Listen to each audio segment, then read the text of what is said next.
Hello friend, welcome to our channel Aakash teachers academy. तो friends, आज class 10 है CDP की। हम आज ही सुबह क्लास 9 पढ़ चुके हैं। इसमें हमने अभिवृद्धि एंड विकास में डिफरेंस बताया था। अगर आप हमारे चैनल पर न्यू हैं तो हमें सब्सक्राइब करें। और फ्रेंड, तो शुरू करते हैं। दोस्तों, ये अगर कोई यूट्यूबर ये वीडियो बनाए तो ये वीडियो आराम से 1 आवर की तो आराम से बन जाएगी। ठीक है, 1 आवर से नहीं आ रही, 1 आवर से कम की तो बिल्कुल नहीं जा रही। खींच खास के 2 घंटे की भी वीडियो कर देते हैं, लेकिन मैं ये 1 आवर की कंटेंट को आपको 10 मिनट में देने की कोशिश करूँगा। तो अगर आपको हमारा प्रयास अच्छा लगता है, मददगार लगता है, तो हमारे चैनल को सब्सक्राइब करें। ये वीडियो हर टीचिंग एग्ज़ाम के लिए इम्पोर्टेंट है, specially for REET, UP TET, MP TET. ठीक है, तो शुरू करते हैं। अभिवृद्धि एवं विकास के सिद्धांत। टोटल से 16 या 17 सिद्धांत हैं हमारे पास। कई और भी हो सकता है रह जाएं, लेकिन ये 16-17 मोस्ट इम्पोर्टेंट सिद्धांत हैं। तो पहला सिद्धांत देखते हैं। जो बालक के विकास की एक अवस्था से दूसरी अवस्था में प्रवेश करता है बालक, तब उसमें कुछ परिवर्तन होते हैं। यह परिवर्तन निश्चित सिद्धांतों के अनुसार होते हैं। पहला सिद्धांत है विकास की दिशा का सिद्धांत, प्रिंसिपल ऑफ डेवलपमेंट डायरेक्शन। कि ये क्या कहता है? वृद्धि और विकास की अपनी ही एक दिशा होती है। इसके अनुसार बालक का विकास सिर से पैर की दिशा में होता है। अर्थात बालक की परिपक्वता गर्भाधान के बाद सिर से पैर की ओर होती है। इसे मस्तक बोधमुखी सिद्धांत एवं केंद्र से परिधीय विकास का सिद्धांत कहते हैं।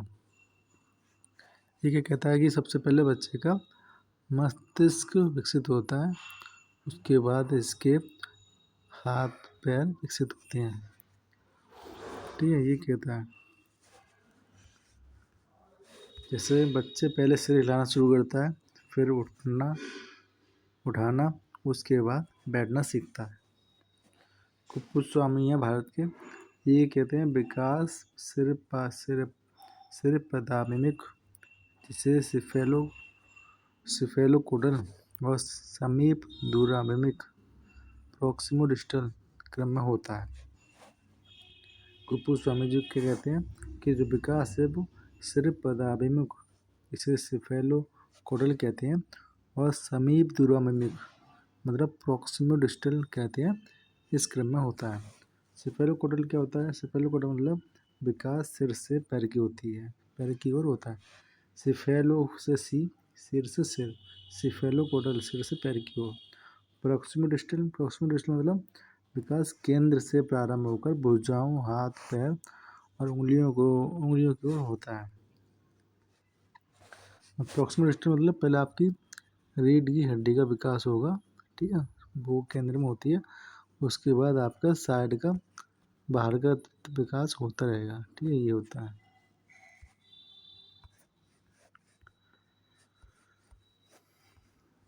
तो देखते हैं, प्रथम माह में बच्चा क्या करता है? सिर को उठाना शुरू कर देता है। 3 माह में गतिशील वस्तु पर नियंत्रण करता है। 5वें माह में सहारा देने पर बैठने लगता है। 6ठे व 7वें माह में बिना सहारे के भी बैठ जाता है। 7वें और 8वें माह में सहारे से खड़ा होना शुरू होता है। 9वीं और 10वीं माह में बिना सहारे के खड़ा हो जाता है। 1 वर्ष की अवस्था में बिना सहारे के चलना भी सीख जाता है। और 2 वर्ष में बच्चा दौड़ना और टेढ़ी मेढ़ी लकीरें खींचना शुरू कर देता है।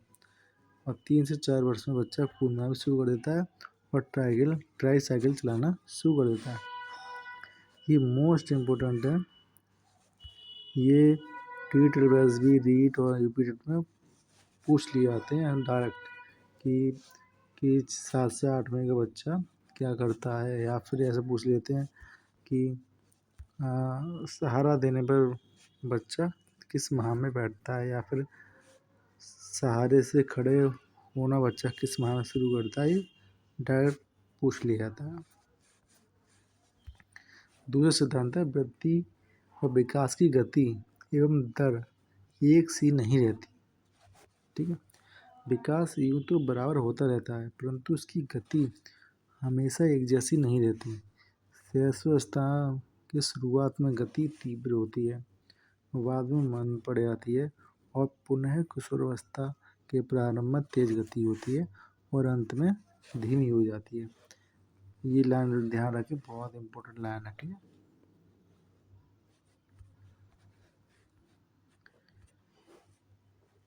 विकास क्रम का सिद्धांत, प्रिंसिपल ऑफ डेवलपमेंटल सीक्वेंस। विकास एक निश्चित क्रम में होता है, ये एक सिद्धांत ये कहता है।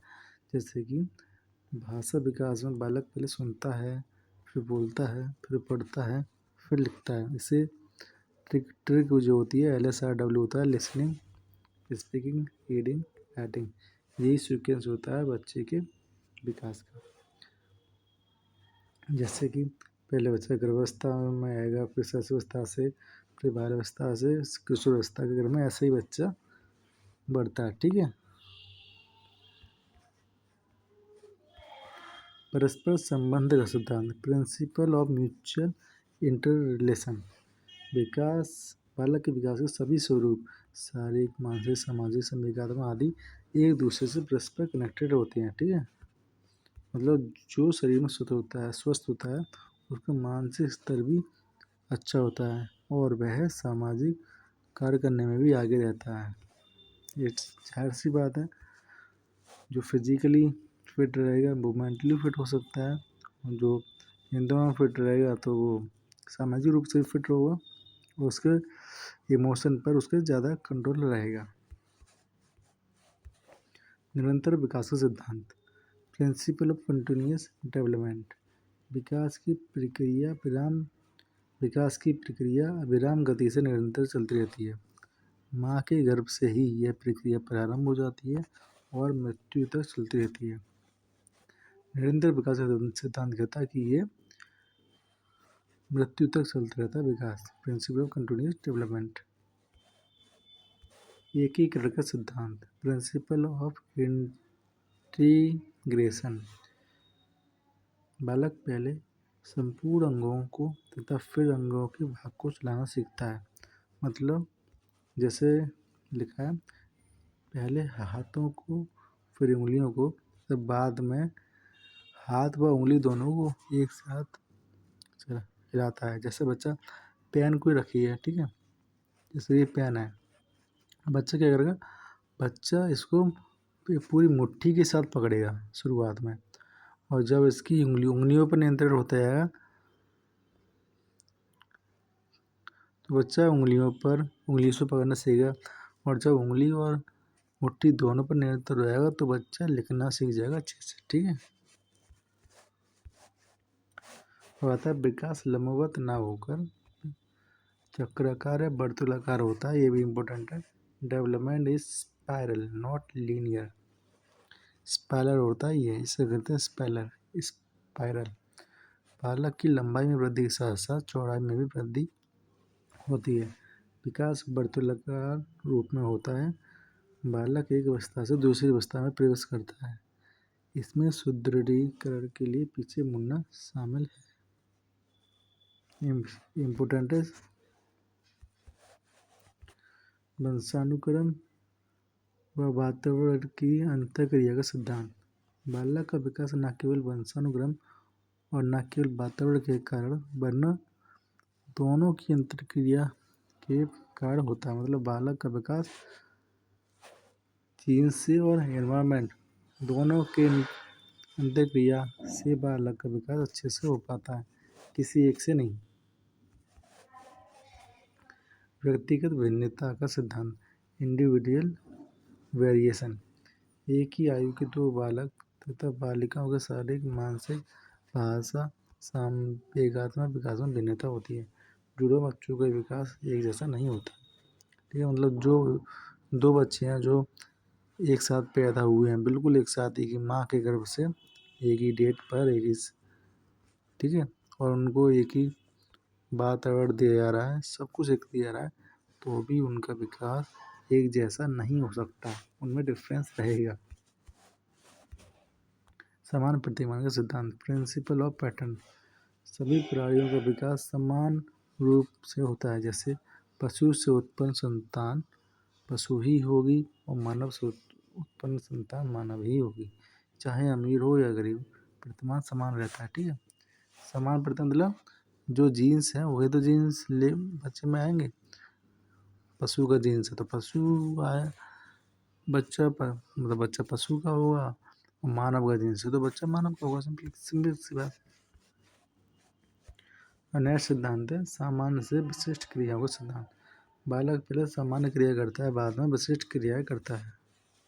जैसे बालक बचपन में रोने का तरीका अलग रखता है, बड़ा होने पर अलग। भाषा विकास में पहले सामान्य शब्द जैसे चिड़िया और बाद में विशिष्ट शब्द जैसे पक्षी का नाम लेना आरम्भ करता है। जैसे कि बच्चा छोटे पे कहता है हर पंछी को पंछी बोलता है, कबूतर भी पंछी बोलता है, चिड़िया बोलता है, कबूतर भी कौवा को चिड़िया बोलता है, सभी पंछियों को चिड़िया बोलता है। लेकिन जब उनके नाम जान जाता है बच्चा, जिस जैसे उसका विकास होता रहता है, भाषा विकास, वैसे वैसे वो उनका व्यक्तिगत नाम लेता जाता है। प्रारंभिक वर्षों में तेज विकास का सिद्धांत। जीवन के प्रारंभिक वर्षों शरीरावस्था में वृद्धि और विकास अधिक तेजी गति से होते हैं।